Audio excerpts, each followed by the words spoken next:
Hello hello hello hello. Good morning Sachin, Rampal, पुष्पांजलि, मनोज। कुछ हमारे पास कमेंट आ रहे हैं। क्या हालचाल है सब बच्चों के? प्रिंस, नीतीश, मनोज।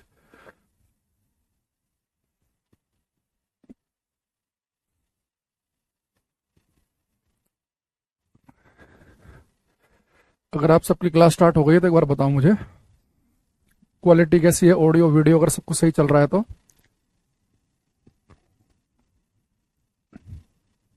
अच्छा, कल की क्लास में हमने केपलर सेकंड लॉ तक कुछ पूरी चीजें पढ़ी थी, है ना? केपलर का सेकंड लॉ हमने कल बता तो दिया था, और भाई क्या बताएं उसमें? तो केपलर का सेकंड लॉ तो प्रूफ तक कर दिया है, कह रहा जी एक्सप्लेन करो। केपलर का सेकंड लॉ हमने कल बताया पूरा डिटेल में कि कोई भी जो प्लेनेट जब सूर्य के चक्कर काटता है तो उस प्लेनेट को जो सूर्य से लाइन मिला रही है वो लाइन सेम टाइम में सेम एरिया ट्रेवल करती है, सेम टाइम में सेम एरिया स्वैप करेगी, समान समय में समान क्षेत्रफल तय करेगी, यानी कि उसकी क्षेत्रीय चाल समान रहेगी, उसकी एरियल स्पीड कांस्टेंट रहेगी। यानी अगर मैं आपसे कहूं कि ये प्लेनेट जो है अभी यहां पर है और इसने एक सेकंड में कुछ एरिया स्वैप किया, तो अगले एक सेकंड में भी उतना ही एरिया स्वैप करेगी, उससे अगले सेकंड में भी उतना ही एरिया स्वैप करेगी। ये हमने कल बताया था आपको। और ऐसा इसलिए हो पाता है क्योंकि जब प्लेनेट सूर्य से दूर होता है, जब ये वाला मैंने कहा था कि रेडियस ज्यादा बन रही है उसकी, जब प्लेनेट सूर्य से दूर है तो धीरे आगे बढ़ता है, और जब नजदीक होता है तो तेज आगे बढ़ता है। तो हमने कल बताया था कि एरिया क्या रहेगा, सेम रहेगा। ठीक है। अब यहां पर हमने एक शब्द का जिक्र किया था, एंगुलर मोमेंटम, है ना? इसे थोड़ा समझने की कोशिश करना। अब सोचो कि हम रोटेशनल वाला जो पार्ट है वो मैं यहीं पे बता रहा हूं आपको सेकंड लॉ के साथ में ही। अब एक हम शब्द समझेंगे, एंगुलर मोमेंटम।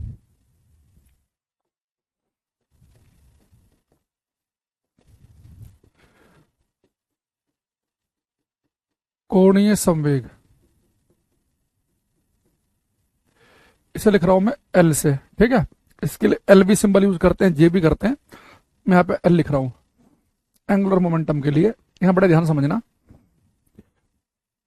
इसे अगर आपको अच्छे से समझना है तो पहले हमें जाना पड़ेगा लीनियर मोमेंटम पे, रेखीय संवेग पर। लीनियर मोमेंटम, रेखीय संवेग। और इसे लिखा था बेटा मैंने क्लास में पी से। तो लीनियर मोमेंटम का मैंने फॉर्मूला लिखवाया था आपको, मास इनटू वेलोसिटी। ध्यान आ रहा है? एक क्या था हमारे पास में, मास इनटू वेलोसिटी। तो मैंने आपसे कहा था कि अगर कोई वस्तु एक सीधी रेखा में भाग रही हो, मान लो एक वस्तु का मास m है और उसकी वेलोसिटी v है, तो हमने पढ़ा था कि उसका लीनियर मोमेंटम होगा मास इनटू वेलोसिटी, है ना? ये बात हमने पढ़ी थी। यानी कि लीनियर मोमेंटम उस वस्तु के पास होता है, रेखीय संवेग उसके पास होता है जो वस्तु एक रेखा में चल रही है, जो सीधे भाग रही है। तो अगर वस्तु एक रेखा में भागेगी तो उसके पास होगा रेखीय संवेग। लेकिन अगर कोई वस्तु अगर घूम रही होगी, रोटेट कर रही होगी, तो उसके पास जो वस्तु रोटेट कर रही है, जैसा मान लो अगर मैं एक पार्टिकल ही समझो फिलहाल के लिए, कोई ऐसे पार्टिकल है वो एक सर्कल में ऐसे चक्कर काट रहा है, ऐसे ऐसे घूम रहा है, वो सीधी रेखा में तो जा नहीं रहा।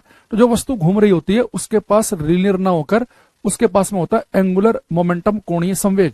अब देखो हम क्या समझेंगे, अगर आप बड़े ध्यान समझो, तो जब कोई वस्तु एक सीधी रेखा में भागेगी तो बेटा उसके पास तो लीनियर वेलोसिटी होगी।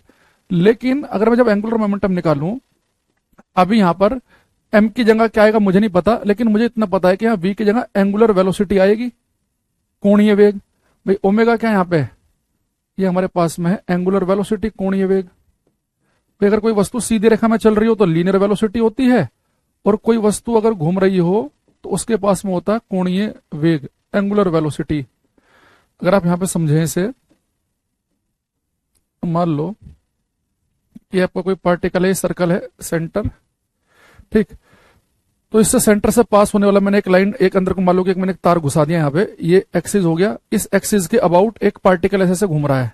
तो मान लो पार्टिकल अभी यहां पर था और कुछ देर के बाद वो पार्टिकल यहां पहुंच गया। तो अब ये देखो, ये पार्टिकल बेटा यहां से यहां तक गया, तो ये पार्टिकल यहां से यहां जाएगा तो कुछ एंगल तय करेगा ये सेंटर पे।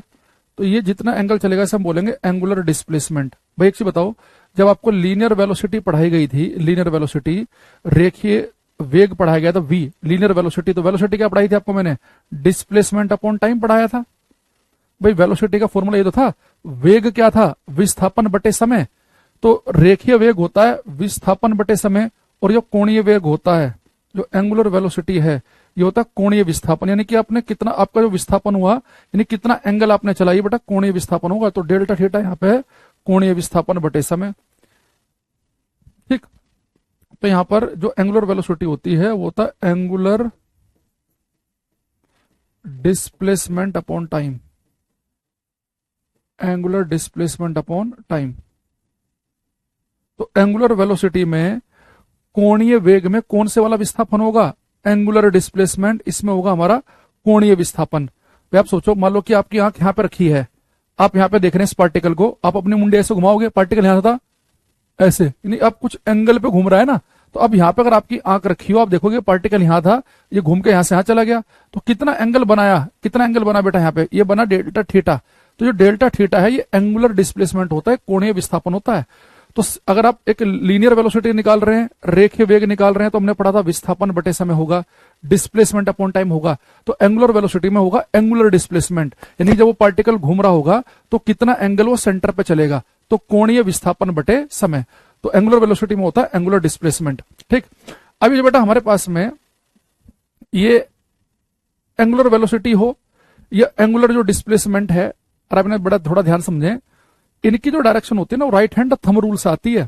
आप अपने राइट हैंड को ऐसे घुमाओ, ये पार्टिकल हमारा ऐसे घूम रहा है, तो उधर को अपनी उंगली को घुमा दो, तो अंगूठा कहां रहा है? बाहर की तरफ को।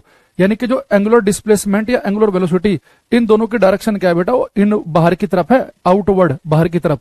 तो इनकी जो डायरेक्शन होती है लीनियर वेलोसिटी की तरह नहीं है कि अगर पार्टिकल जा रहा है इधर को तो इसकी डायरेक्शन क्या है? एक्स डायरेक्शन में है। तो लीनियर वेलोसिटी की डायरेक्शन तो आप सिंपली निकाल देंगे। लेकिन जो एंगुलर वेलोसिटी है, जब ये पार्टिकल ऐसे घूम रहा होगा, तो इसकी जो एंगुलर वेलोसिटी की जो डायरेक्शन होगी वो राइट हैंड थंब रूल से आती है कि जिधर को आपका पार्टिकल घूम रहा है उधर को उंगलियां कर्ल करो, तो अंगूठा बाहर आया, यानी कि आपका जो एंगुलर वेलोसिटी की डायरेक्शन बाहर की तरफ है। अगर मैं डायरेक्शन बदल देता, मान लो पार्टिकल इधर को भाग रहा होता, तो अंगूठा अंदर घुसता, यानी मेरी डायरेक्शन हो जाती है इनवर्ड। तो एंगुलर वेलोसिटी और जो हमारे पास में एंगुलर डिस्प्लेसमेंट है, ये वेक्टर क्वांटिटी तो है ये, लेकिन इन्हें बोलते हैं कि एक्सियल वेक्टर होते हैं। खैर उसमें आपको नहीं जाना, बस आप इतना ध्यान रख सकते हैं अपने ज्ञान के लिए कि अगर आपका पार्टिकल ऐसे घूम रहा है एंटी क्लॉकवाइज डायरेक्शन में, तो एंगुलर डिस्प्लेसमेंट या एंगुलर वेलोसिटी की डायरेक्शन बाहर की ओर होगी, और क्लॉकवाइज में घूम रहा होता तो अंदर की तरफ होती। ठीक, तो अभी के लिए बस मैं इतना बताना चाह रहा हूं कि अगर एक पार्टिकल एक सीधी रेखा में भाग रहा हो तो उसके पास में लीनियर वेलोसिटी होती है, उसके पास में रेखीय वेग होता है। ठीक, लेकिन जब कोई पार्टिकल किसी सर्कल पे घूम रहा है तो उसके पास एक वेलोसिटी होगी, उसे हम बोलते हैं एंगुलर वेलोसिटी, उसे हम बोलेंगे उसका कोणीय वेग। ठीक है, तो कोणीय वेग हो गया। अब हमें समझना है कि लीनियर मोमेंटम में वेलोसिटी थी, तो चलो यहाँ पे एंगुलर मोमेंटम में आ गया एंगुलर वेलोसिटी, लेकिन यहाँ पे लीनियर मोमेंटम में लिखा था मास, तो यहाँ पे फिर कौन सी टर्म आएगी? यहाँ पे देखो, आप मुझे बताओ, मैंने आपको बताया था कि मास क्या होता है, द्रव्यमान क्या होता है? मास होता है मेजर ऑफ इनर्शिया, जड़त्व की माप। किसी वस्तु का मास द्रव्यमान जितना ज्यादा होगा उसका इनर्शिया, उसका जड़त्व उतना ही ज्यादा होगा। साइकिल और हम ट्रक में कंपैरिजन करें तो साइकिल का मास कम है तो उसका इनर्शिया भी कम है, यानी साइकिल को चलाना रोकना आसान है। ट्रक का मास ज्यादा है तो उसका इनर्शिया ज्यादा होगा, ट्रक को चलाना और रोकना मुश्किल होगा। तो जितना ज्यादा मास उसका इनर्शिया उतना ही ज्यादा, यानी जितना ज्यादा वस्तु का मास होता है उसका इनर्शिया उतना ही ज्यादा होता है। ऐसी वस्तु को चलाना रोकना, उसकी स्टेट में चेंज करना उतना ज्यादा मुश्किल होता है। तो मास बताता है कि उसका इनर्शिया कितना ज्यादा है, उसे चलाना रोकना कितना आसान या कितना मुश्किल होगा। ऐसे ही जब कोई वस्तु होती है ना, जब कोई वस्तु को आप घुमाते हैं, जैसे आपने क्या किया, आपने जैसे मान लो कि अपने पास में ऐसे कोई भी ऑब्जेक्ट लिया, जैसे मान लो कि आपने एक रिंग ही ली, उसे उंगली में ऐसे डाला और आप ऐसे ऐसे घुमाना चाह रहे हैं उसे, है ना, कोई रिंग को बड़ा से मान लो कि कड़ा है आपके हाथ का, उसे ऐसा ऐसा घुमाना चाह रहे हैं आप। तो कोई चीज को जब आप घुमाना चाहते हैं ना, तो कोई चीज जैसे अपने चलने और रुकने का विरोध करती है, ऐसे बेटा कोई वस्तु अपने रोटेट करने का भी विरोध करती है। कोई वस्तु अगर रोटेट कर रही है तो रुकना नहीं चाहती, रुकी हुई है तो रोटेट नहीं होना चाहती। जैसे रुकी वस्तु चलना नहीं चाहती, चलती रुकना नहीं चाहती, इनर्शिया की वजह से, मास ज्यादा तो इनर्शिया ज्यादा। ऐसे कोई वस्तु अपने रोटेशन मोशन का भी विरोध करती है, तो रोटेशनल मोशन का कितना ज्यादा विरोध करेगी वो कौन बताएगा? भाई चलने और रुकने का कितना विरोध करेगी, वो तो उसका मास बताएगा कि वस्तु का मास जितना ज्यादा उसका इनर्शिया उतना ही ज्यादा, वस्तु का मास जितना अधिक उसका इनर्शिया उतना ही अधिक। तो वस्तु उतना ज्यादा अपने चलने या रुकने का विरोध करेगी, लेकिन कोई वस्तु अपने रोटेट होने का कितना ज्यादा विरोध करेगी, उसके लिए हम मास नहीं, उसके लिए हम एक नया शब्द यूज करते हैं, उसे हम बोलते हैं मोमेंट ऑफ इनर्शिया, जड़त्व आघूर्ण। तो मोमेंट ऑफ इनर्शिया में ये बताता है, उसे लिखते हैं हम आई से, ये वेक्टर क्वांटिटी है तो एंगुलर मोमेंटम भी वेक्टर क्वांटिटी है। यहाँ पे आई का मतलब है मोमेंट ऑफ इनर्शिया, जड़त्व आघूर्ण, मोमेंट ऑफ इनर्शिया, जड़त्व आघूर्ण। तो जड़त्व आघूर्ण हमें ये बताता है कि जिस वस्तु का मोमेंट ऑफ इनर्शिया जड़त्व आघूर्ण ज्यादा होगा, यानी ऐसी वस्तु अपने रोटेशनल मोशन का उतना ही ज्यादा विरोध करेगी। तो अगर किसी वस्तु का मोमेंट ऑफ इनर्शिया ज्यादा है तो ऐसी वस्तु को रोटेट करना मुश्किल है, अगर वो रोटेट हो रही है तो उसे फिर रोकना भी मुश्किल है। जैसे रुका हुआ ट्रक को चलाना मुश्किल है और चलते ट्रक को रोकना मुश्किल है, क्योंकि उसका मास ज्यादा है, तो मास जितना ज्यादा उसका इनर्शिया उतना ही ज्यादा। ऐसे ट्रक को रोकना भी मुश्किल और चलते रुके हुए को चलाना भी उतना ही मुश्किल। ऐसे किसी वस्तु का मोमेंट ऑफ इनर्शिया जड़त्व आघूर्ण जितना ज्यादा होगा तो उस वस्तु को रोटेट कराना भी उतना ही मुश्किल होगा, अगर वो रोटेट कर रही है तो उसे रोकना भी उतना ही मुश्किल होगा। तो किसी ऑब्जेक्ट की टेंडेंसी कि वो अपने रोटेशनल मोशन का अपोज करे, अपनी घूर्णन गति का विरोध करे, तो उसे हम कहते हैं मोमेंट ऑफ इनर्शिया। तो समझ में आया कि इनर्शिया में क्या बताता है कि वस्तु का मास ज्यादा है, उसका इनर्शिया ज्यादा, वस्तु को चलाना या रोकना मुश्किल। मोमेंट ऑफ इनर्शिया क्या बताता है हमें कि वस्तु को रोटेट कराना या रोटेट कर रही वस्तु को रोकना या उसकी वेलोसिटी कम ज्यादा करना, वो हमारा कहलाता है मोमेंट ऑफ इनर्शिया। अभी जब ये बेटा इनर्शिया था सिंपली मास पे डिपेंड कर रहा था ये, लेकिन मोमेंट ऑफ इनर्शिया केवल मास पे डिपेंड नहीं करता, ये इस बात पे भी डिपेंड करता है कि मास डिस्ट्रीब्यूटेड कैसे है। जैसे कि अगर मैं यहाँ पे एक बात करूं मोमेंट ऑफ इनर्शिया की, कुछ फेमस हम मोमेंट ऑफ इनर्शिया कुछ बॉडी के लिखेंगे। जैसे मेरे पास में एक रिंग है ये, ठीक है, इसके लिए काम करते हैं हम। ये मेरे पास में एक रिंग है देखो, और ये इसका यहाँ पे इसका सेंटर है, तो उसके सेंटर से पास होने वाला मैंने एक तार अंदर घुसाया, ये इस एक्सिस के अबाउट, इस अक्ष के परित है, इस रिंग को मान लो आपको घुमाना है, ठीक। तो मेरे पास में क्या इसका सेंटर है, और इस सेंटर, इस रिंग की रेडियस है आर, और इस रिंग का मास कितना है कैपिटल एम। अब एक बेटा मैं लूंगा डिस्क, क्लास में क्या ले रहा हूं मैं, डिस्क।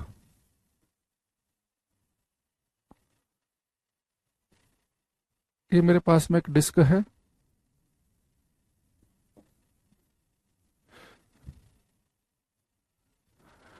ये है मेरे पास में डिस्क, एक प्लेट, ठीक। बड़े ध्यान समझना, थोड़ा टाइम लगेगा इस चीज को समझने में, क्योंकि बहुत सारे बच्चे रोटेशनल मोशन बहुत कम पढ़ते हैं। तो इसकी रेडियस भी आर है, इसका मास भी है एम, ठीक। तो अगर बेटा मेरे पास ये रिंग है, ये मैंने रिंग ली, एक छल्ला, ये रिंग है, एम मास है, आर रेडियस की रिंग, रिंग का मतलब बीच में खोखली है, सारा का सारा मास जो है यहाँ पे इसके कोने पे डिस्ट्रीब्यूटेड है। ये मेरे पास में एक डिस्क है, एक प्लेट है, ठीक। तो ये हमारे पास में जो बेटा रिंग होती है, इस रिंग का मोमेंट ऑफ इनर्शिया होता है एम आर स्क्वायर, रिंग का। यहाँ रिंग का एम मास है और आर क्या इसकी रेडियस। जो डिस्क है इसका मोमेंट ऑफ इनर्शिया क्या है, एम आर स्क्वायर बाई 2। तो आप यहां बड़े ध्यान से देखें कि जो रिंग है इसका जड़त्व आघूर्ण, इसका मोमेंट ऑफ इनर्शिया तो ज्यादा है एम आर स्क्वायर, और डिस्क का तो इससे आधा है, यानी इसका मोमेंट ऑफ इनर्शिया कम है, यानी कि डिस्क को रोटेट करना आसान है, यानी कि इजिली रोटेट कर जाएगी, पर ये इजिली रुक भी जाएगी। लेकिन रिंग को रोटेट कराना मुश्किल है, तो रोटेट करती हुई रिंग को रोकना भी मुश्किल होगा, मोमेंट ऑफ इनर्शिया ज्यादा है। इसलिए आपको भी देखना, जो हमारी साइकिल जो है, अगर आपने कभी ध्यान दिया हो, हमारी साइकिल के जो टायर है, जो रिम है हमारी साइकिल का, उसमें देखना सारा का सारा मास जो है वो रिंग होती है, हमारी जो रिम होता है ना, रिम बोलते हैं, हमारी जो साइकिल है, उस साइकिल में जैसे मान लो कि साइकिल को हमें घुमाना है, तो यहाँ पे इसका एक्सल है, यहाँ पे हम स्पोक से कनेक्ट कर देते हैं सब, ताकि जुड़ जाए, ताकि जब ये घूमे तो स्पोक इससे जुड़े हुए हैं तो साथ में ये भी घूम जाए। तो हमने अपनी जो साइकिल के जो टायर है वो रिंग की शेप में क्यों बनाए, हमने अपनी साइकिल के जो टायर हैं वो डिस्क क्यों नहीं बनाया। हम ऐसा कर लेते कि जो साइकिल के जो टायर है एक प्लेट की तरह ले लेते, तो उससे नुकसान क्या होता कि जैसे अगर हमारी साइकिल के टायर ऐसे होते, हम हल्का सा पेंडल मारते, ठीक है, हमारी साइकिल इजिली चल तो पड़ती, पर हमारी साइकिल चल रही है, जैसे हम पेंडल मारना बंद करते तो हमारी साइकिल इजिली रुक भी जाती, क्योंकि इसका मोमेंट ऑफ इनर्शिया कम है, इसे चलाना आसान है तो इसका रोकना भी आसान है। आप अच्छा साइकिल चला रहे थे, आपने जैसे आपने पेंडल मारने बंद करे तुरंत ही रुक जाएगी है।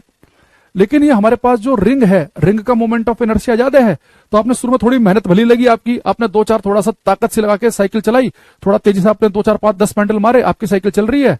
अब अचानक से आपने क्या किया, पेंडल मारने बंद कर दिए, तो आपकी साइकिल एकदम नहीं रुकेगी, ये चलती जाएगी, कुछ देर के बाद जाकर रुकेगी। अगर चढ़ाई नहीं है, रास्ता बिल्कुल सीधा सही है, तो अभी हम कई बार नहीं करते थे बचपन में, जब स्कूल जाते थे खड़े होते थे, पति से पेंडल मारते थे खड़े होके, है ना, उसके ऊपर डंडे के ऊपर खड़े होकर साइकिल चलाते थे और फिर आराम से बैठ जाते थे, फिर बहुत देर तक फिर ऐसे करते रहते थे मोटरसाइकिल की तरह, और हमारी साइकिल काफी देर तक चलती रहती थी, क्योंकि जो रिंग है इसका मोमेंट ऑफ इनर्शिया, इसका जड़त्व आघूर्ण ज्यादा है। तो इसलिए जो हम साइकिल है, उसलिए हमने उसका जो जो रिम है जिसके ऊपर हमें टायर चढ़ाना है रबड़ का, उसे हमने रिंग की शेप में बनाया। लेकिन अगर खाली रिंग बना देंगे ऐसे, फिर वो चलेगी कैसे? तो बीच में जो हमारे जहां पे हम पेंडल मारते हैं, तो जो बीच में जो एक्सल है, उससे हमने क्या किया, फिर हमने स्पोक के थ्रू ने कनेक्ट कर दिया रिंग के साथ, ताकि जब वो एक्सल घूमेगा तो उसके साथ में तो स्पोक जुड़े हुए हैं, तो स्पोक क्या करेंगे, साथ में पूरे पहिए को घुमाई देंगे फिर। तो इसलिए अगर आप कभी देखना, जैसे मान लो जब बचपन में कोई कई बार वो टायर भी नहीं चलाते थे हम, मान लो कोई टायर है ऐसे, और उस टायर को हम डंडी से मारते थे, तो टायर पर डंडी मार रहे हैं, तो टायर भाग रहा है, और फिर हम क्या करते थे, कई बार वो टायर ज्यादा तेज भागने लगता था और हमारी स्पीड कम रह जाती थी, तो टायर भागता रहता था, हम उसके पीछे पीछे भागते थे, तो टायर बहुत दूर तक जाता रहता, बहुत देर के बाद जाकर रुकता था वो, क्योंकि जो टायर है उसमें सारा का सारा मास कहाँ डिस्ट्रीब्यूटेड है, सारा का सारा मास डिस्ट्रीब्यूटेड है कहां पर, इसके ऊपर, रिंग के ऊपर, मतलब सारे का सारा कोने पे है। तो जो रिंग की शेप में मास डिस्ट्रीब्यूशन होगा, उसका मोमेंट ऑफ इनर्शिया ज्यादा आएगा, लेकिन जो सारा मास अगर एक ही जगह फैला होगा तो उसका मोमेंट ऑफ इनर्शिया कम आएगा। एक्चुअली में देखो मोमेंट ऑफ इनर्शिया क्या होता है, अगर आप और थोड़ा सा समझने की कोशिश करें, अगर मैं यहाँ पे भी रिंग और इन सब का एग्जाम्पल ना लेके एक सिंपल एक पॉइंट का एग्जाम्पल ले लूं, जैसे मैं आपसे बोलूं कि भाई ये एक मान लो कि सर्कल है, और इस सर्कल पे एक ये ऑब्जेक्ट है, इसका मास है m, इसका मास m है, और ये r रेडियस के सर्कल पे घूम रहा है ये। तो अगर एक मैं केवल एक ही पॉइंट की बात करूं, केवल एक पार्टिकल की बात करूं, तो एक पार्टिकल का जो एक कण का मोमेंट ऑफ इनर्शिया होता है एम आर स्क्वायर, एक पार्टिकल का। अगर ये पार्टिकल जो है आर रेडियस के सर्कल पे घूम रहा है, तो अगर एक सिंगल कण का मोमेंट ऑफ इनर्शिया निकाले तो एम आर स्क्वायर होता है। यानी कि मोमेंट ऑफ इनर्शिया क्या है कि पार्टिकल के मास में किसकी मल्टीप्लाई करनी पड़ती है, कि जिस एक्सिस के अबाउट, जिस अक्ष के परितः है ये पार्टिकल घूम रहा है, उस फिक्स पॉइंट से इसकी रेडियस, उसकी दूरी कितनी है उसका स्क्वायर कर दो। अब यहां देखो, इसमें जितने भी सारे के सारा मास अगर डिस्ट्रीब्यूटेड है कहां पर, इसके कोने पर, तो जितना भी मास है उनमें हर पार्टिकल की जो डिस्टेंस बनेगी वो क्या बनेगी, आर आर आर बनेगी। लेकिन यहां डिस्क में क्या होगा, कोई पार्टिकल बहुत नजदीक भी होगा, कोई यहां पर होगा, कोई यहां पर होगा, कोई यहां पर होगा, तो जो नजदीक वाले पार्टिकल है इनकी डिस्टेंस तो कम ही बन रही है, तो अगर आर कम होगा तो मोमेंट ऑफ इनर्शिया कम होगा, जो दूर है उनके लिए डिस्टेंस ज्यादा बन रही है। तो इसलिए अगर मास सारा का सारा डिस्ट्रीब्यूटेड होगा, तो ऐसी बॉडी में कुछ पार्टिकल नजदीक हो जाएंगे फिक्स पॉइंट के, कुछ दूर हो जाएंगे, तो ऐसी बॉडी का मोमेंट ऑफ इनर्शिया कम आएगा। तो अगर मास जितने ज्यादा दूर डिस्ट्रीब्यूटेड हो, क्योंकि मैंने कहा कि अगर ये रेडियस अगर मान लो यहाँ 5 मीटर होती तो 5 का स्क्वायर 25 होता, अगर यही 50 हो जाए तो फिर 50 का स्क्वायर 2500 आएगा। यानी मास जितना दूर दूर डिस्ट्रीब्यूटेड होगा, उस बॉडी का मोमेंट ऑफ इनर्शिया उतना ही ज्यादा आएगा।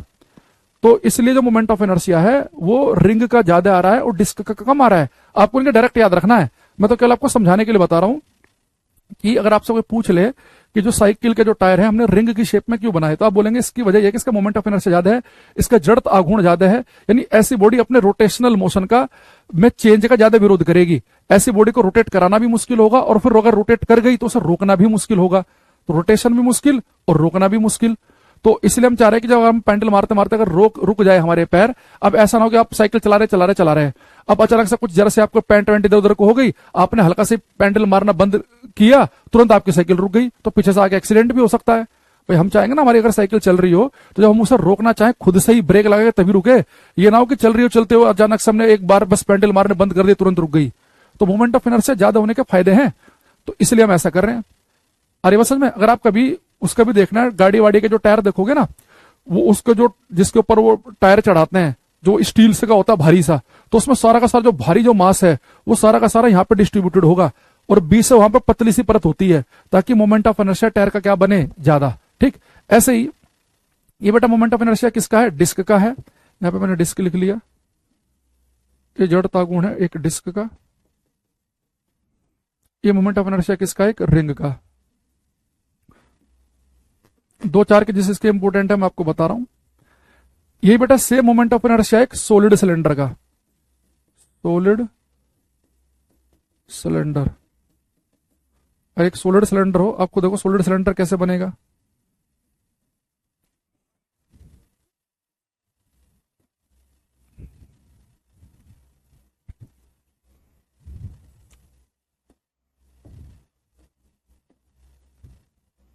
ये हमारे पास एक सॉलिड सिलेंडर है।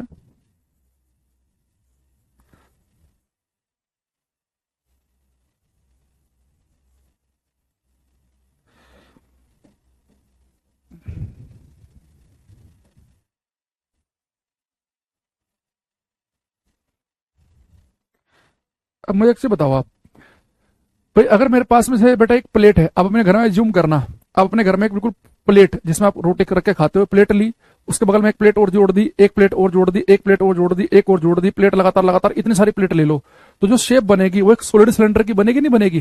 तो जो सॉलिड सिलेंडर होता है वो कैसा आता है कि आप डिस्क के साथ में एक एक डिस्क जोड़ते रहो जोड़ते रहो जोड़ते रहो। सोचो यहाँ पे हमने क्या करा, एक हमारे घर में जहाँ पे किचन में एक जहाँ पे जगह होती है प्लेट रखने की, जब एक के साथ एक के साथ एक के साथ बहुत सारी प्लेट इकट्ठी कर लेते हैं और उन्हें ऐसे पकड़ते हैं, ये शादी ब्याह में बहुत सारी प्लेटों को ऐसे पकड़ते हैं, तो इधर भी अब पूरा गोल गोल प्लेट दिखेगी, एक लास्ट में गोल गोल प्लेट दिखेगी, और ये सारी प्लेट आपने वन बाई वन जोड़ रखी है। तो एक्चुअल में वो जो डिस्क होता है उनके कॉम्बिनेशन से ही हमारे पास क्या बन के आता है, एक सॉलिड सिलेंडर बन के आता है। तो सॉलिड सिलेंडर जो है उसका भी ध्यान रखेंगे कि इसका मोमेंट ऑफ इनर्शिया भी क्या होता है, एम आर स्क्वायर बाई 2। तो सॉलिड सिलेंडर और एक डिस्क, इन दोनों का मोमेंट ऑफ इनर्शिया होता है सेम। लेकिन हमारे पास होलो सिलेंडर हो तो होलो सिलेंडर कैसे बनेगा, जैसे बहुत सारी चूड़ियां ले लो, देखो घर में मम्मी के से ना किसी डंडी पे चूड़ियां नहीं टंगी होती, बहुत सारी बैंगल्स टंगी हुई हैं, जब बहुत सारी चूड़ियां होंगी जब उन्हें मिला देंगे तो एक हमारे पास जो बीच में खाली जगह बचेगी ना चूड़ियों के बीच में, तो एक होलो सिलेंडर बनेगा। तो जो होलो सिलेंडर होता है इसका मोमेंट ऑफ इनर्शिया होता है रिंग वाला, I equal to M R square. बस यहाँ पे जो मास है वो पूरे सिलेंडर का मास है और यहाँ पे खाली एक अकेली रिंग का मास है। इस सॉलिड सिलेंडर का मोमेंट ऑफ इनर्शिया, डिस्क का जो मोमेंट ऑफ इनर्शिया, दोनों का फॉर्मूला सेम है। होलो सिलेंडर और रिंग के मोमेंट ऑफ इनर्शिया का फॉर्मूला सेम है। ये मोमेंट ऑफ इनर्शिया किसका है, एक पार्टिकल का। Moment of inertia of A particle, moment of inertia of A particle, ठीक। तो अगर कोई वस्तु एक सीधी रेखा में चल रही है तो उसके पास में होता है लीनियर मोमेंटम, घूम रही वस्तु के पास हमने बताया होता है एंगुलर मोमेंटम। तो मोमेंटम होता है मास इनटू वेलोसिटी। लेकिन जब हम जाते हैं रोटेशनल मोशन पे, तो लीनियर मोशन से हम रोटेशनल मोशन पे जाएंगे तो हम क्या क्या चीजें चेंज करेंगे, हम ध्यान रखेंगे कि यहाँ पर लीनियर वेलोसिटी होती है v, तो यहाँ पर हम यूज करते हैं एंगुलर वेलोसिटी का। एंगुलर वेलोसिटी होती है एंगुलर डिस्प्लेसमेंट अपॉन टाइम, कोणीय विस्थापन बटे समय। वहां पर जो काम m करता है कि वस्तु को चलाना रोकना कितना मुश्किल, उसका मास बताएगा। यहाँ पर किसी वस्तु को रोटेट कराना कितना आसान या कितना मुश्किल, उसका मोमेंट ऑफ इनर्शिया बताएगा। तो मोमेंट ऑफ इनर्शिया अलग अलग बॉडी के लिए होता है अलग अलग, सिलेंडर का, रिंग का, डिस्क का, ये आपने याद कर लिया। एक दो बॉडी का आपको याद करने हैं जैसे एक आपको याद करना है सॉलिड स्फीयर का, बड़ा इंपॉर्टेंट है।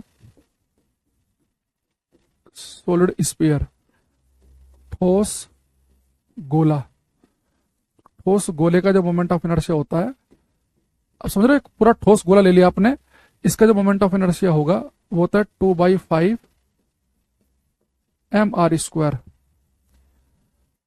और होलो स्फीयर हो, होलो स्फेरिकल सेल, खोखला गोला,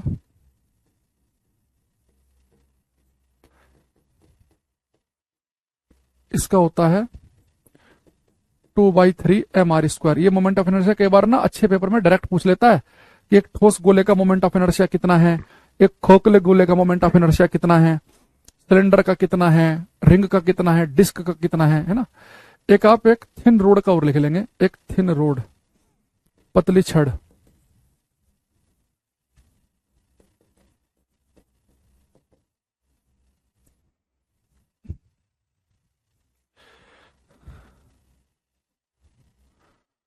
तो मान लो कि बेटा एक रोड है, इसकी लंबाई है L, तो उसके ठीक सेंटर से जो एक्सेस पास कर रहा है, अभी मान लो कि रोड जो है ऐसे से घूम रही है, ऐसे ना, ये मान लो कि रोड जो है, या मैं एक फिक्स यहाँ पे इससे मान लो बीचों बीच से तार गुजार दूं और ये रोड ऐसे से घूम रही हो, तो इस रोड का जो थिन रोड जो है इस एक्सेस के अबाउट, अगर L लंबाई है थिन रोड की, तो इसका मोमेंट ऑफ इनर्शिया होता है mL²/12। तो ये कुछ 5-7 इससे ज्यादा मोमेंट ऑफ इनर्शिया आपको याद नहीं करने हैं, यही आपको याद रखने हैं। खासतौर से सॉलिड सिलेंडर का आपको याद रखना है 2/5, सबसे ज्यादा इंपॉर्टेंट ये है। इसके अलावा एक आपको सॉलिड सिलेंडर या डिस्क का याद रखना है, इसका है हमारे पास में mR²/2। ठीक है, और ये रिंग का कितना हमारे पास में mr²। ठीक, बस यहाँ पे जब आप रिंग का मोमेंट ऑफ इनर्शिया लिखोगे तो रिंग का मास रखना पड़ेगा और रिंग की रेडियस, जब होलो सिलेंडर का रखोगे तो होलो सिलेंडर का मास और उस होलो सिलेंडर की रेडियस दे देगा। ऐसे यहाँ पे डिस्क का मास है, डिस्क की रेडियस है, यहाँ पे सिलेंडर का मास, सिलेंडर की रेडियस है। ये पार्टिकल का मोमेंट ऑफ इनर्शिया क्या होता है, जो आर रेडियस के सर्कल में चक्कर काट रहा होता है, mr², इसका मास और आर क्या यहाँ पे रेडियस। ठीक, ऐसे ही जब आप ठोस गोले का मोमेंट ऑफ इनर्शिया लिखेंगे तो उस गोले का मास उसकी रेडियस, खोखले गोले का लिखेंगे तो उसका मास उसकी रेडियस। यहाँ पे एल क्या है, थिन रोड की लंबाई है, और एम क्या है, थिन रोड का मास। तो पहले 4-5 मोमेंट ऑफ इनर्शिया लिख लो, फिर हम थोड़ा सा आगे बढ़ेंगे। तो यानी हम क्या समझ रहे हैं, अगर मुझे लीनियर मोशन से, अगर मुझे बेटा कहां पे जाना हो, रोटेशनल मोशन पर, तो हमें कुछ शब्द चेंज करने पड़ेंगे। जहां पर भी हमें एम दिखेगा उसकी जगह हम क्या कर देंगे, जहां पर भी एम दिखेगा उसकी जगह हम कर देंगे मोमेंट ऑफ इनर्शिया, जहां पर हमें वी दिखेगा उसकी जगह हम कर देंगे ओमेगा। अब यहां से मैं देखता हूं कि आप कितना समझ में आया। अगर मैं आपसे पूछूं, अगर एक बॉडी रोटेट कर रही है, देखो, तो उसके पास होगी रोटेशनल काइनेटिक एनर्जी, रोटेशनल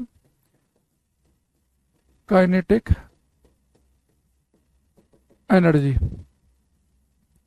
घूर्णन गतिज ऊर्जा। अब मान लो कि जैसे मेरे पास में कोई पिंड है, ये इस एक्सिस के अबाउट रोटेट कर रहा है ना। जैसे मान लो कि आपने एक लट्टू ले लिया, लट्टू वहीं के वहीं घूम रहा है, वहीं के वहीं, ठीक है, ये रोटेट कर रहा है। तो इस जैसे कोई वस्तु जब सीधी रेखा में चलती है तो उसके पास होती है काइनेटिक एनर्जी, गतिज ऊर्जा। उसे हम पूरा नाम बोलेंगे, वो होती है ट्रांसलेशनल काइनेटिक एनर्जी, यानी स्थानांतरणीय गतिज ऊर्जा, जिसे हम शॉर्टकट में केवल काइनेटिक एनर्जी कह रहे थे ना, हाफ mv²। तो जब कोई वस्तु एक सीधी रेखा में चल रही थी तो उसके पास जो काइनेटिक एनर्जी थी वो हाफ mv² थी। लेकिन जो वस्तु रोटेट करेगी, जो वहीं की वहीं घूम रही है, तो उसके पास में होगी रोटेशनल काइनेटिक एनर्जी। कोई बच्चा बताएगा कि इस रोटेशनल काइनेटिक एनर्जी का फॉर्मूला क्या बनेगा? तो जब भी आपको रोटेशनल पे आना हो तो उसी चीज के आप सबसे पहले, मुझे एंगुलर मोमेंटम पढ़ना था तो मैं पहले लीनियर मोमेंटम पे गया कि अगर कोई वस्तु अगर सीधी रेखा में चलेगी तो लीनियर मोमेंटम है, फिर वहां से मैंने एंगुलर मोमेंटम निकाल लिया, वी की जगह ओमेगा, एम की जगह आई। ऐसे ही रोटेशनल काइनेटिक एनर्जी निकालने के लिए क्या करो भाई, अगर कोई ऑब्जेक्ट जो है, अगर इसका मास एम हो और ये वी वेलोसिटी से सीधी रेखा में जा रहा हो, तो ट्रांसलेशनल काइनेटिक एनर्जी क्या होती है, हाफ mv²। तो ट्रांसलेशनल काइनेटिक एनर्जी मुझे पता हाफ mv² है, तो रोटेशनल काइनेटिक एनर्जी निकालना मेरे पास आसान हो जाएगा। हाफ एम को हम किससे रिप्लेस करते हैं, आई से, और वी को रिप्लेस किससे करते हैं हम, ओमेगा से। तो यहाँ पे आई क्या, मोमेंट ऑफ इनर्शिया, और ओमेगा इसकी एंगुलर स्पीड हो जाएगी। जैसे यहाँ पे वी स्पीड है तो एंगुलर स्पीड हो गई, और स्पीड का ही वेक्टर फॉर्म क्या होता है, जैसे एंगुलर वेलोसिटी, वेलोसिटी होती है तो एंगुलर वेलोसिटी हो जाती है। तो यहाँ पे एंगुलर स्पीड है और ये क्या है, इसका मोमेंट ऑफ इनर्शिया। यानी बस आपको एम से तुरंत कहां पहुंच जाओ, जहां पर भी एम दिखे हम सीधे सीधे कहां पहुंच जाएंगे, आई पर, और जहां वी दिखे उसके पहुंच जाएंगे हम ओमेगा पर। दूसरा ये बेटा है हमारे पास में रोटेशनल काइनेटिक एनर्जी उस बॉडी के पास जो केवल रोटेट कर रही हो। पर कई बार ऐसे भी तो हो सकता है कि बॉडी रोटेट भी कर रही हो और आगे भी बढ़ रही हो। आप जैसे गोला ले लो, जैसे आप फुटबॉल ही लो, देखो कई बार फुटबॉल ऐसे भी तो चलती है ना, या कोई गोला ले लो, वो गोला ऐसे रोटेट भी कर रहा होता है, रोटेट भी कर रहा होता है और आगे भी बढ़ रहा होता है, रोटेट भी कर रहा है और आगे की तरफ भी बढ़ रहा है, होता ना ऐसे। भाई जैसे मान लो एक तो हो गया कि आपने कोई एक ऐसे पत्थर रखा, वो पत्थर स्लाइड करते हुए, फिसलते हुए आगे बढ़ रहा है, तो उसके पास तो केवल ट्रांसलेशनल काइनेटिक एनर्जी होगी, जो आगे फिसल रहा हो। जो लट्टू की तरह वहीं के वहीं घूम रहा हो तो उसके पास में कौन सी एनर्जी होगी, रोटेशनल काइनेटिक एनर्जी। लेकिन जो रोटेट भी कर रहा हो और आगे भी बढ़ रहा हो तो दोनों ही एनर्जी होंगी उसके पास। तो ऐसे मान लो मैं आपसे कह दूं, यहां पर एक ऑब्जेक्ट है ऐसे, ये जो ऑब्जेक्ट है ये रोटेट भी कर रहा है और आगे भी बढ़ रहा है, ये दोनों काम कर रहा है आगे, ये ऐसे। आप जैसे ना आप अपनी साइकिल का टायर देखो, आपकी जो साइकिल जब आगे बढ़ती है, ऐसे टायर आपके फिसलते थोड़े ना आगे जाते हैं।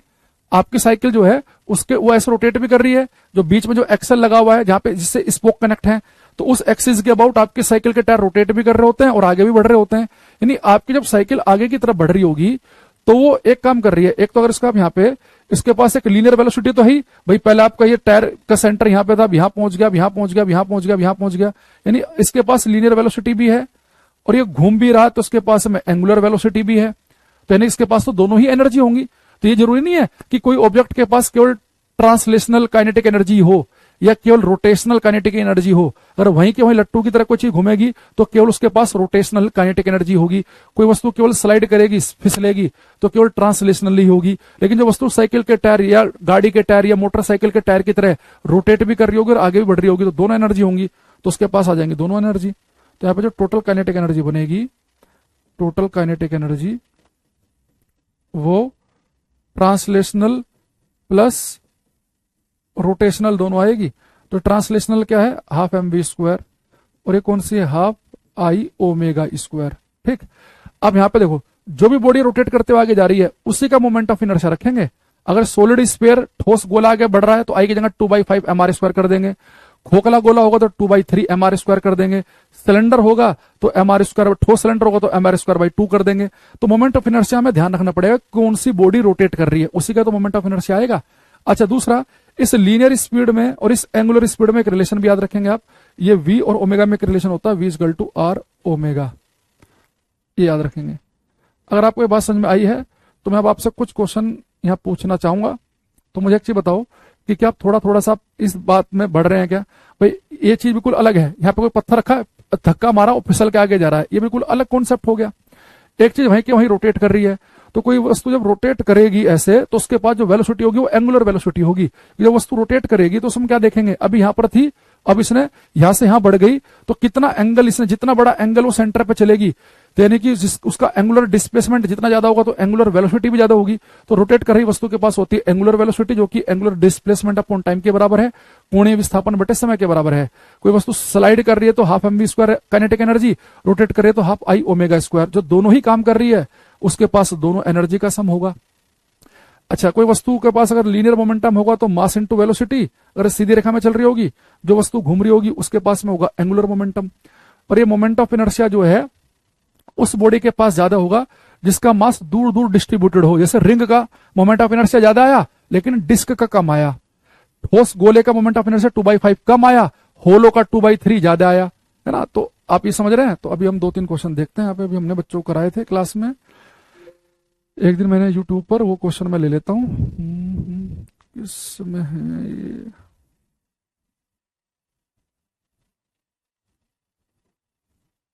देखता हूँ शायद इसमें हो। तो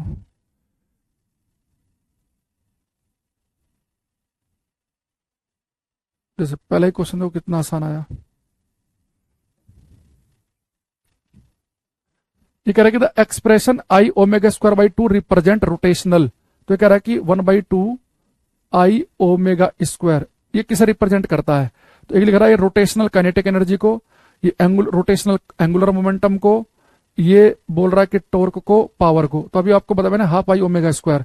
तो अगर आप इसे लीनियर वाले केस से कंपेयर करें तो आई की जगह रिप्लेस कर दो एम से, ओमेगा रिप्लेस कर दो वी से, तो किसका फॉर्मूला था, काइनेटिक एनर्जी का, यानी कि half I omega square kinetic energy का फॉर्मूला है रोटेशनल का।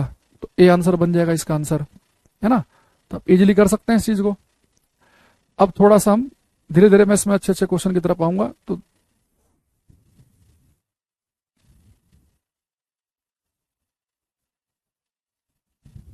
क्वेश्चन ये आ गया, ये करो क्वेश्चन नंबर 2।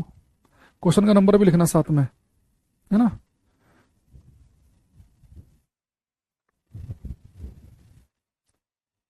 निहित, पुष्पांजलि सब करो।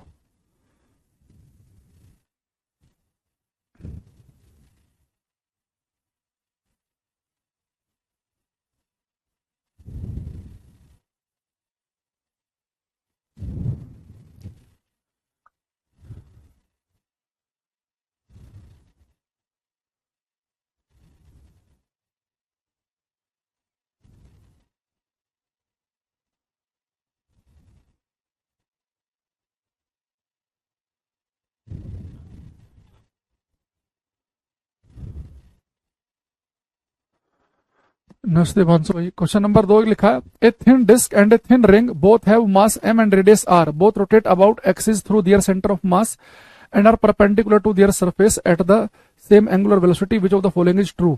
The ring has high kinetic energy, the disc has high kinetic energy. देखो बेटा दोनों रोटेट कर रहे हैं सेम एंगुलर वेलोसिटी से, तो अगर दोनों रोटेट कर रहे हैं तो रोटेशनल काइनेटिक एनर्जी होती है हाफ आई ओमेगा स्क्वायर।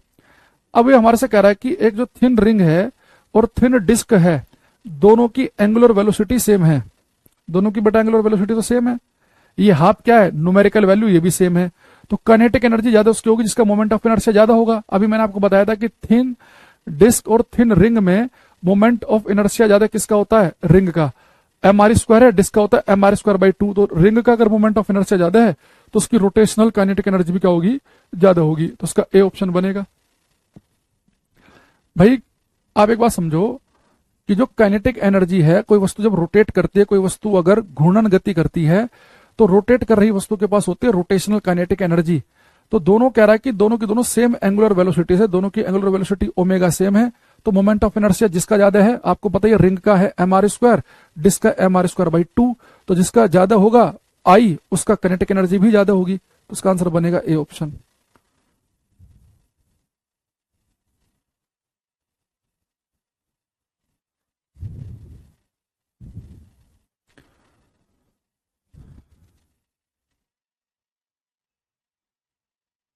ये करना है क्वेश्चन, ये करो, देखते हैं कौन धुरंधर करेगा इसे। The total kinetic energy of rolling solid sphere having translational velocity V is, कह रहा है कि टोटल काइनेटिक एनर्जी बतानी है आपको एक रोलिंग सॉलिड स्फीयर की, जो रोल कर रहा है, रोल करते हुए आगे बढ़ रहा है, जिसकी उसने ट्रांसलेशनल वेलोसिटी वी दे दी। तो कह रहा है कि इसकी टोटल काइनेटिक एनर्जी कितनी होगी। देखो एक रोलिंग सॉलिड स्फीयर है, ये सॉलिड स्फीयर रोल कर रहा है ना, तो और इसकी आपको वेलोसिटी दे रखी इसने कि जो इसकी ट्रांसलेशनल यानी कि लीनियर वेलोसिटी अगर इसकी वी हो तो उसकी टोटल काइनेटिक एनर्जी कितनी होगी। टोटल काइनेटिक एनर्जी इसकी क्या होगी आपको बताना है। टोटल काइनेटिक एनर्जी तो आपको पता होना चाहिए कि अगर कोई चीज रोल करते हुए आगे बढ़ रही है, कोई वस्तु अगर रोटेट करते हुए आगे बढ़ रही है, तो उसके पास में ट्रांसलेशनल काइनेटिक एनर्जी और रोटेशनल काइनेटिक एनर्जी दोनों होंगी। तो दोनों को जोड़ दो। सॉलिड स्फीयर की बात कर रहा तो आई की वैल्यू 2/5 एम आर स्क्वायर रख दो। ओमेगा और वी में रिलेशन बता रखा है, तो सोल्व करके बताओ कि इसका आंसर क्या बनेगा। क्वेश्चन नंबर 12 सब करेंगे।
कुछ आंसर मेरे पास में आने लगे हैं। चलो इतना समय काफी था भाई इस क्वेश्चन करने के लिए। थोड़ा चलो ठीक है, टाइम कैलकुलेशन लगेगी इसमें, और आप बहुत फास्ट भी कर सकते हैं इसे। देखो काइनेटिक एनर्जी हमें निकालनी है टोटल, तो कैसे आएगी।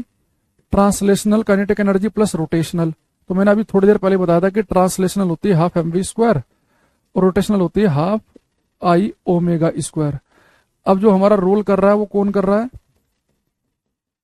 सोलिड सिलेंडर, तो उसका solid square 2/5 M R square होता है इसका, ये हो गया ओमेगा स्क्वायर। अगर आप यहाँ देखें ऑप्शन में उसने ओमेगा का जिक्र नहीं कर रखा है, तो यानी ओमेगा को हमें रिप्लेस करना पड़ेगा। हम जानते हैं कि वी इजगल टू होता है आर ओमेगा, तो ओमेगा इजगल टू हो जाएगा वी बाई आर। तो यहाँ पुट कर देंगे हम, तो हो गया हाफ एम वी स्क्वायर 2 से 2 कट गया, 1/5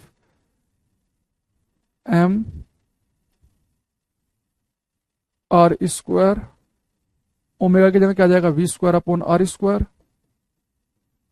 ठीक है, तो हमारे पास आर स्क्वायर से आर स्क्वायर गया, तो हमारे पास क्या बचा, एम वी स्क्वायर को ले लो कॉमन, अंदर आएगा 1/2 प्लस 1/5, सोल्व कर लेंगे 5 जो 7/10, 7/10 एम वी स्क्वायर। ये मैंने जानबूझ के आपको ज्यादा समय दिया था इसमें, क्योंकि इंपोर्टेंट क्वेश्चन है ये क्वेश्चन कई पेपर में आ चुका है कि, और वो सॉलिड स्फीयर का ही केस लेता है। हालांकि जरूरी नहीं कि आप रट्टा मार लो 7/10 की टोटल काइनेटिक एनर्जी ट्रांसलेशनल और रोटेशनल का सम 7/10 एम वी स्क्वायर, रट्टा नहीं मारना, क्योंकि यहाँ पे उसने सॉलिड स्फीयर कहा। कल को अगर पेपर में कह देगा एक सॉलिड सिलेंडर रोल कर रहा है तो उसका बताओ, तो उसका अलग आएगा। तो अगर एक सॉलिड स्फीयर हो, एक ठोस गोला हो, अगर वो रोल कर रहा हो, यानी रोटेट करते करते आगे की तरफ बढ़ रहा हो, रोलिंग कर रहा, सिलेंडर नहीं होता सॉलिड सिलेंडर घर में जैसे गैस वाला, वो आपने देखा हो कैसे नहीं, कई बार छोड़ देते उसे सड़क पे तो वो रोल करते करते आगे बढ़ता है।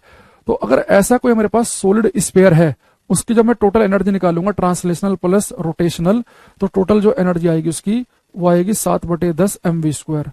मैंने क्या किया, half M V square plus half I omega square लगाया, ये मुझे पता ही है 2/5 एम आर स्क्वायर होता है, ओमेगा की वैल्यू मैंने इस वाले रिलेशन से निकाल कर रख दी, बस कैलकुलेशन थी।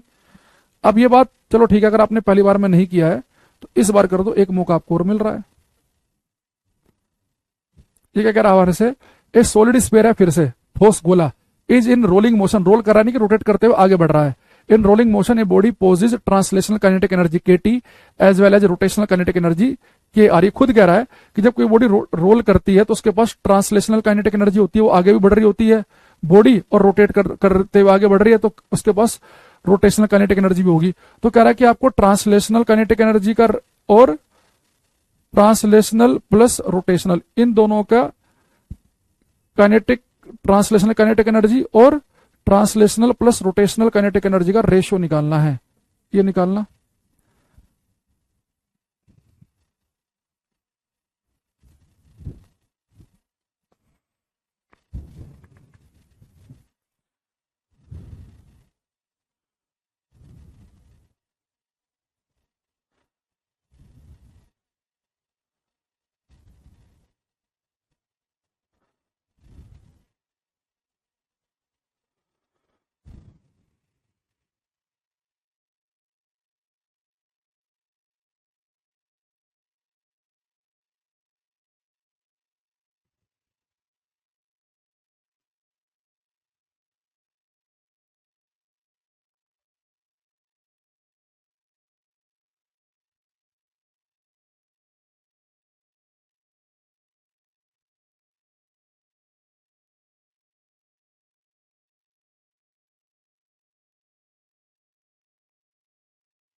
करा भाई आपने, कुछ आंसर मेरे पास में आ रहे हैं। मनोज, प्रिंस, पुष्पांजलि, संजू ने कुछ पहले आंसर दे रखे हैं, कुछ ने इस क्वेश्चन का भी दिया। चलो देखो, ट्रांसलेशनल काइनेटिक एनर्जी निकालना तो बच्चों का काम है, ये तो हाफ एम वी स्क्वायर है,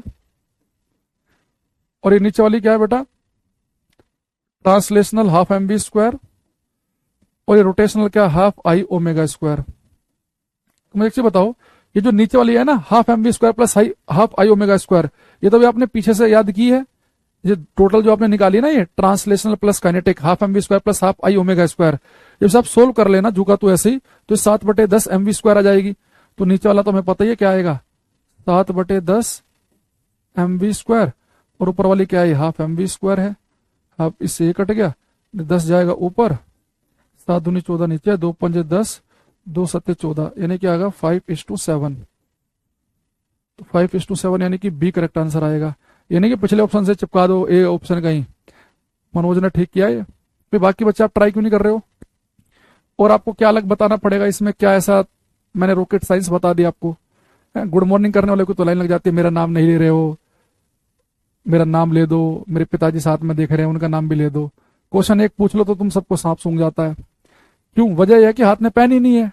पेन हो तो ट्राई भी करें। अब मोबाइल चला के बैठे हैं, अब कौन जाए रूम तक, कौन रफ कॉपी लेके आए, कौन पेन ले? ऐसे तो हम पढ़ाई कर रहे हैं। अब मेरे बताने के बाद बताए जाओ आप सब लोग, क्या मतलब? कोई फायदा नहीं है भाई अब तो। अभी इसमें कुछ नहीं था। अभी आपने पीछे क्वेश्चन में ट्रांसलेशनल काइनेटिक एनर्जी और रोटेशनल काइनेटिक एनर्जी का सम आपसे हमने पूछा था सॉलिड स्फीयर के केस में ही, तो वो हमने पढ़ा ही है 7/10 mv²। और यहाँ पे बस ऊपर क्या है, जब रेशो पूछ रहा है तो ऊपर है ट्रांसलेशनल काइनेटिक एनर्जी, तो ये ½ mv² है। सोल्व कर लो, आ गया आंसर। लेकिन पढ़ लेंगे तो दिक्कत हो जाएगी, है ना? यही तो समस्या है आप लोगों के साथ में। एक क्वेश्चन ये है, ये कह रहा है कि moment of inertia, rotational kinetic energy and angular momentum of a body is IEL respectively. तो इनके बीच में क्या संबंध है? किसी पिंड का जड़त्व आघूर्ण, घूर्णी गतिज ऊर्जा और कोणीय संवेग क्रमशः IE और L हैं, तो इनमें आपको संबंध बताना क्या है? करो ये।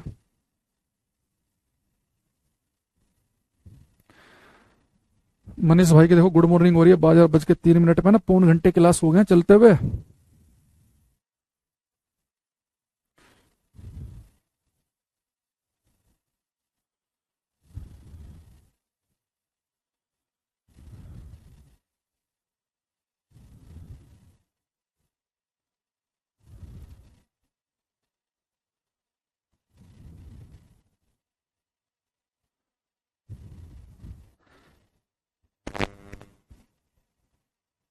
क्वेश्चन नंबर 6 करो भाई सभी ट्राई।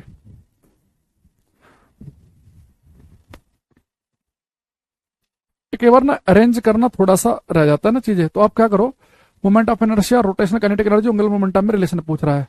तो रोटेशनल काइनेटिक एनर्जी आपको पता है ½ I⍵² होती है, पर इसने रोटेशनल काइनेटिक एनर्जी के लिए कहा कि सिंबल ई का यूज करो, यानी ई कितना हो गया यहाँ पे, ½ I⍵²। तो इनमें ये रिलेशन है।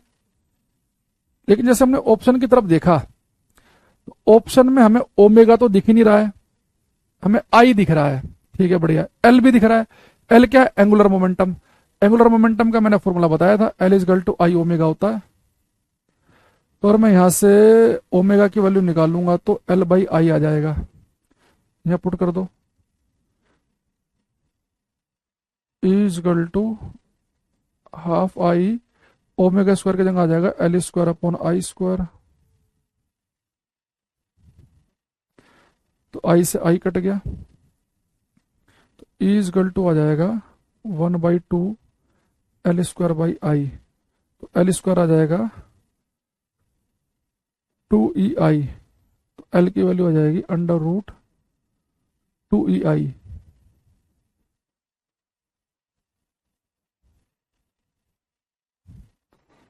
L की वैल्यू आ जाएगी √2EI। ठीक है, तो डी हमारा आंसर हो गया।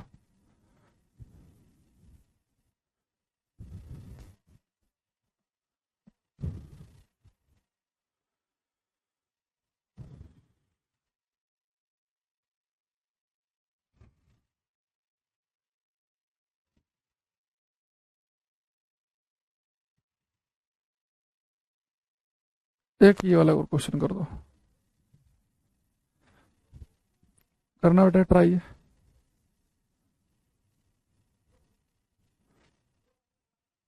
अगर आप इसे कर पाए तो बढ़िया, मजा आ जाएगा। सचिन, एमओ, मनीष, पुष्पांजलि, ये सब करो।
देखो, चलो देखते कौन धुरंधर थोड़ा सा कर पाया। इसने कहा कंसिडर ए सॉलिड सिलेंडर। देखो पास सॉलिड सिलेंडर है, कहीं तुम स्पेयर में गुम रहो कि यार स्पेयर के इतने सारे क्वेश्चन करा दिए सर ने, तो स्पेयर ही चल रहा हो।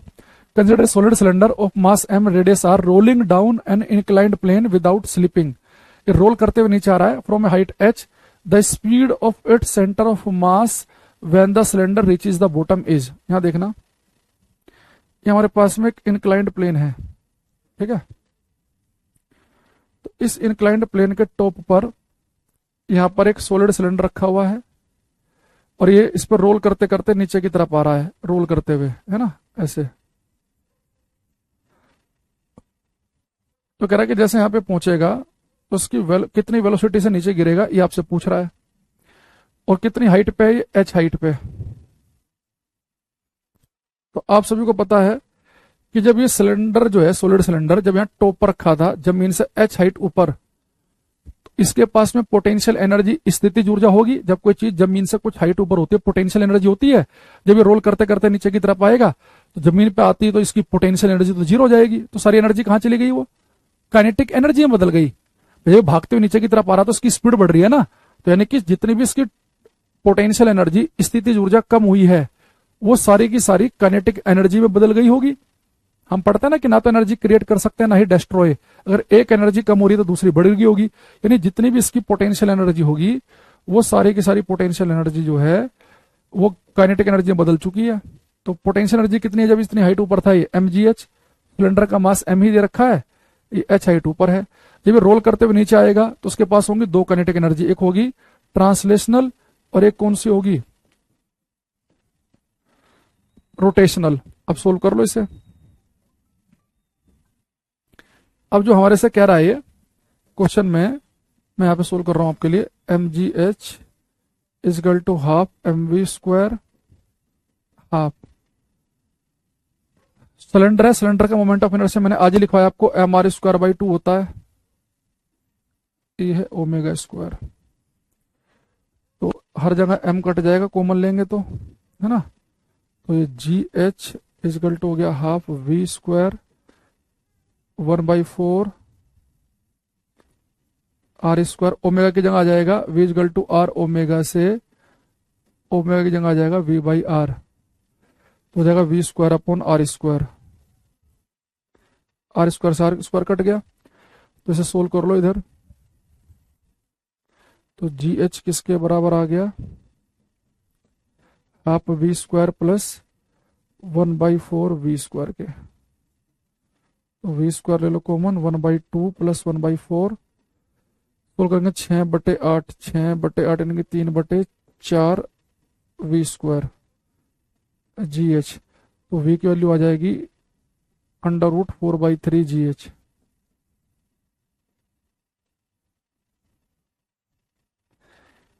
इन्हें कुल मिला के आपको ये समझना है कि भाई जब भी कोई वस्तु रोल कर रही हो तो उसकी काइनेटिक एनर्जी में बस ध्यान रखना है कि उसकी ट्रांसलेशनल काइनेटिक एनर्जी और रोटेशनल काइनेटिक एनर्जी का सम बनेगी टोटल काइनेटिक एनर्जी। जब कोई चीज रोल करते हुए नीचे आएगी तो जितनी उसकी पोटेंशियल घटेगी वो काइनेटिक में बदल तो जाएगी, पर यहाँ सीधे ऐसा नहीं कर सकते कि mgh बराबर कर दिया आपने वहां पे सीधे हाफ mv स्क्वायर के, है ना। तो जो मनोज का इसका आंसर है बिल्कुल ठीक आया ये। अरे सबको बातें क्लियर हुई है ना ये, और इसमें इतना घबराने की भी जरूरत भी नहीं है। देखो अभी तक हमने क्या पढ़ा, मैं दोबारा अगर एक बार बताऊं आपको। मैंने कहा कि भाई कोई वस्तु जो है अगर इसका मास m है और ये आगे की तरफ बढ़ रही है, v वेलोसिटी से आगे बढ़ रही है, तो उसकी काइनेटिक एनर्जी होगी हाफ mv स्क्वायर। अगर कोई वस्तु वहीं की वहीं रोटेट कर रही है, लट्टू की तरह वहीं की वहीं रोटेट कर रही है, तो उसके पास में होगी rotational kinetic energy half i omega square. बस आपको देखना यह है कि वस्तु कौन सी रोटेट कर रही है, सॉलिड सिलेंडर है कि सॉलिड स्फीयर है कि रिंग है कि डिस्क है, उसी का मोमेंट ऑफ इनर्शिया रखेंगे। लेकिन जो वस्तु रोटेट करते हुए आगे बढ़ रही हो, जो रोल कर रही हो, तो उसके पास होंगी दोनों एनर्जी। तो उसके पास जो टोटल एनर्जी आएगी वो ट्रांसलेशनल प्लस रोटेशनल दोनों के बराबर आएगी। तो वहां पर भी आप जो रोटेट कर रही है उसका ही मोमेंट ऑफ इनर्शिया रखेंगे। और v और ओमेगा में रिलेशन याद रखना है कि v इक्वल टू होता आर ओमेगा। एक छोटी सी बात आपको ये ध्यान रखने के लिए बोला है, और 2 4 के हमने मोमेंट ऑफ इनर्शिया याद कराए। आई होप कि आप सिलेंडर का याद कर चुके होंगे, mr²/2 सॉलिड सिलेंडर का mr²/2 है। अगर सॉलिड सिलेंडर है, सॉलिड स्फीयर है तो 2/5 mr², है होलो में 2/3 आ जाता है mr², खाली रिंग है तो mr², डिस्क है तो mr²/2। ये 4-5 बातें बताइए, आपको ध्यान रखनी पड़ेंगी, है ना। एक ये वाला बताओ, देखता हूं कितना आप नोट्स बना रहे हैं, कितना आपको ध्यान है। ये तो सब कर ही देना, ये तो केवल करो ये वाला।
ये तो देखो मनोज प्रिंस, इसमें भी 5-7 बच्चों को आंसर आया, बताओ। ये तो रटना था आपको कि मोमेंट ऑफ इनर्शिया एक थिन रोड का है, अगर मास एम है, लेंथ एल है, about an axis perpendicular to the rod at the mid point, तो मिड पॉइंट से पास होने वाले एक्सिस के अबाउट आपको बताया था मैंने, ml²/12 होता है। यहाँ देखो, आपको कुछ मोमेंट ऑफ इनर्शिया जब आपने बताए थे, उसमें बताया था ना कि अगर एक रोड है, इसकी लंबाई जो है वो अगर एल है, तो इसके मिड पॉइंट से पास होने वाले एक्सिस के अबाउट इसका मोमेंट ऑफ इनर्शिया क्या होगा, ml²/12 होगा।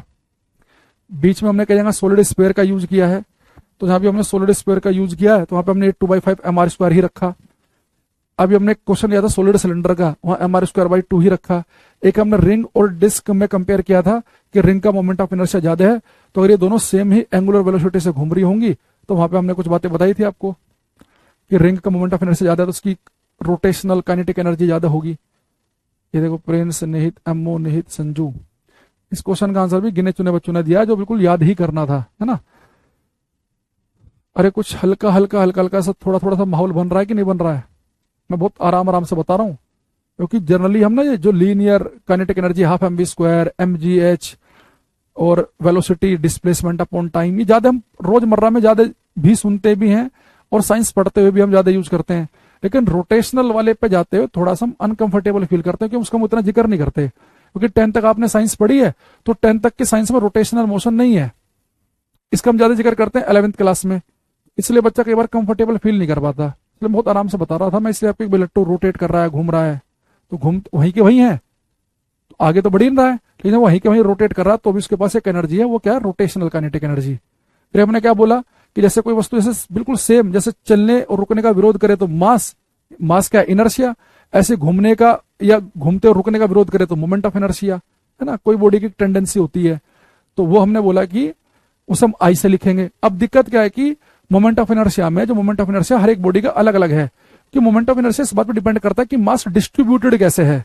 भाई रिंग में सारा मास इधर है, रोड में सारा मास ऐसे फैला हुआ है, मान लो उतना ही मास रोड का है, उतना ही रिंग का है, उतना ही डिस्क का है, उतना ही सिलेंडर का है, उतना ही होलो स्फीयर का है, तो सब में मास का डिस्ट्रीब्यूशन अलग अलग तरीके से है, तो इसलिए सबका मोमेंट ऑफ इनर्शिया अलग अलग हो जाएगा। हाँ, जिस एक्सिस के अबाउट बॉडी रोटेट कर रही है, उससे जितना दूर मास होगा, जितना दूरी मास की होगी, उतना ही बढ़िया रहेगा, क्योंकि आर की वैल्यू ज्यादा होगी तो उसका मोमेंट ऑफ इनर्शिया उतना ही ज्यादा होगा। उस बॉडी को रोटेट कराना है, रोटेट करते को रोकना उतना ही ज्यादा मुश्किल काम हो जाएगा, है ना। अच्छा, यहाँ पे एक काम हम और करेंगे, एक मैंने आपको एक पार्टिकल का मोमेंट ऑफ इनर्शिया भी लिखवाया था, होता mr²।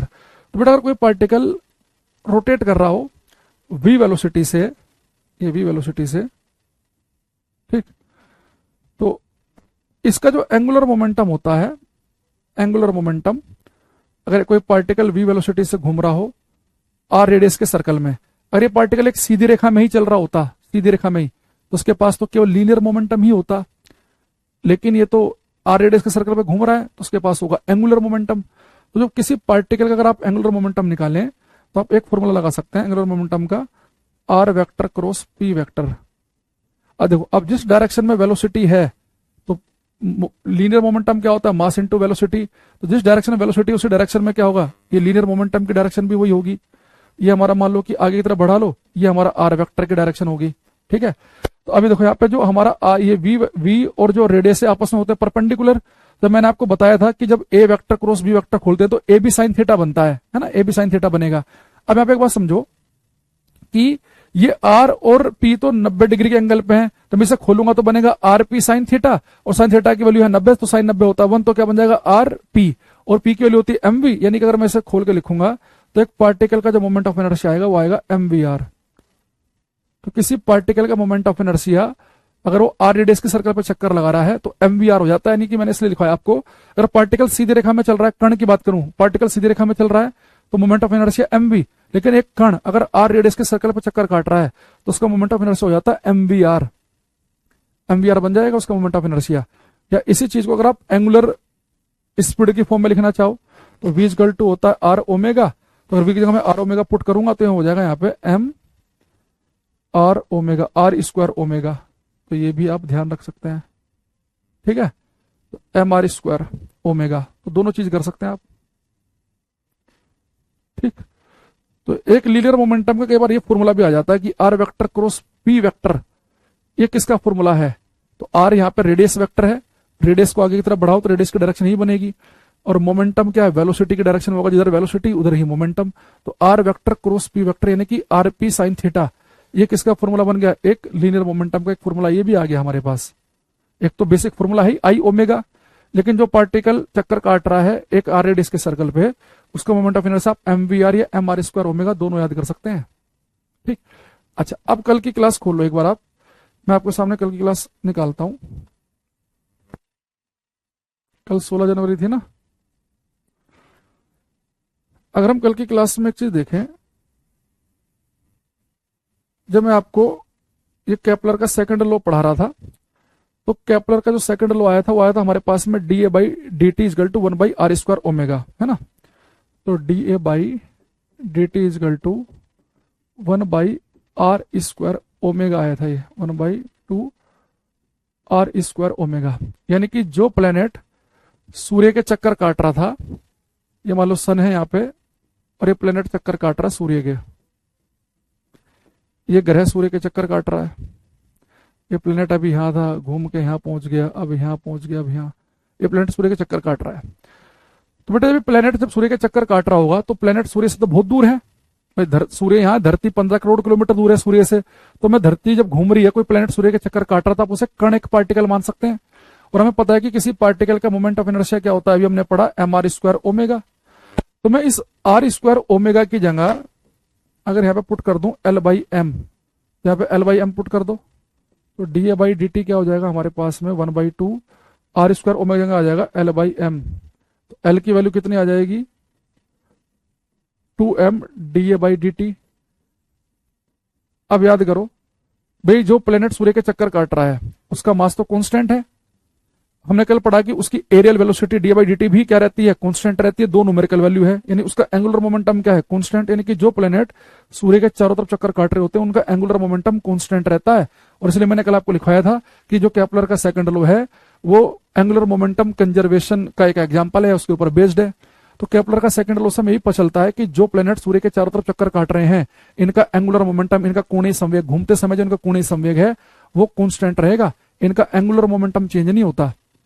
वो हमें पता क्या चला भाई, एरियल वेलोसिटी तक तो मैंने कल आपको प्रूफ कर ही दिया था कि एरियल वेलोसिटी है D A by D T equal to 1 by 2 R square omega. तो जो एरियल वेलोसिटी है ये कांस्टेंट है, तो D A by D T है हाफ आर स्क्वायर ओमेगा के बराबर। और हमें पता है कि जो एंगुलर मोमेंटम होता है किसी पार्टिकल का वो एम आर स्क्वायर ओमेगा है। तो यहां से अगर मैं आर स्क्वायर ओमेगा निकालूंगा तो एल बाई एम आएगा, तो एल बाई एम मैंने यहाँ पर रख दिया। तो यहां से एल निकालूंगा तो 2m D by D T आएगा। Areal velocity constant, mass constant, घूमते प्लेनेट का दो न्यूमेरिकल वैल्यू है ही, तो पूरा फैक्टर ही कांस्टेंट है, तो इसलिए यहां से बोला था मैंने आपको। तो अब जाके जो मैंने कल एक लाइन आपको बोली थी उसके लिए मुझे इतनी कहानी सुनानी पड़ी थी।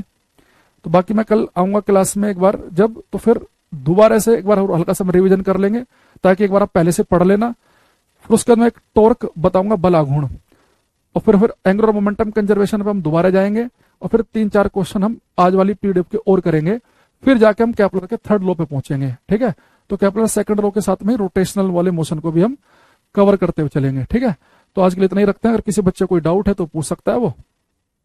मैं यहाँ पर एक काम करता हूँ कि जो केपलर का फर्स्ट सेकंड लॉ जो था ना, ये इसे मैं आज की पीडीएफ में भी छोड़ देता हूँ।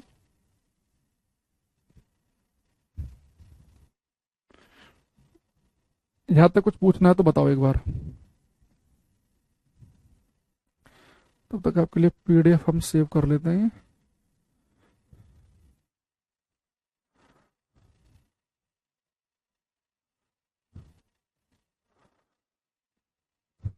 आ गया समझ में? हम्म, ये हेड ऑपरेटर के सिलेबस में स्पेशली लिख रखा है उन्होंने, रोटेशनल मोशन। तो अपने आगे चलो इसके बारे में बता देते हैं थोड़ा सा आपको। रोटेशनल मोशन से एक तो एंगुलर मोमेंटम कंजर्वेशन जो मैं आपको कल बताऊंगा, या तो उससे क्वेश्चन पूछेगा, या फिर आपसे कुछ बॉडी का डायरेक्ट मोमेंट ऑफ इनर्शिया पूछ सकता है। या जो मैंने सॉलिड स्फीयर का जो पूछा था ना रेशियो वाला क्वेश्चन, वो भी कई पेपर में आ चुका है। और सॉलिड स्फीयर का एक क्वेश्चन और पूछा था कि टोटल उसकी एनर्जी क्या बनेगी, 7/10 mv² करके आया था ना कुछ आंसर, वो वाला। या 7/10 था कि 10/7, जो भी था। तो वो वाले जो है वो बढ़िया है, 7/10 था, तो वो वाला क्वेश्चन पूछ सकता है। तो बाकी एक बार आप खुद पढ़ के आना, ये जो मैंने आज क्लास पढ़ाई है, फिर हम कल से जब दोबारा डिस्कस करेंगे ना, थोड़ा सा रिवाइज करेंगे, तो आपको ज्यादा कनेक्ट कर पाओगे। ठीक है, तो आज के लिए इतना ही। Thank you, bye, take care everybody, bye everyone.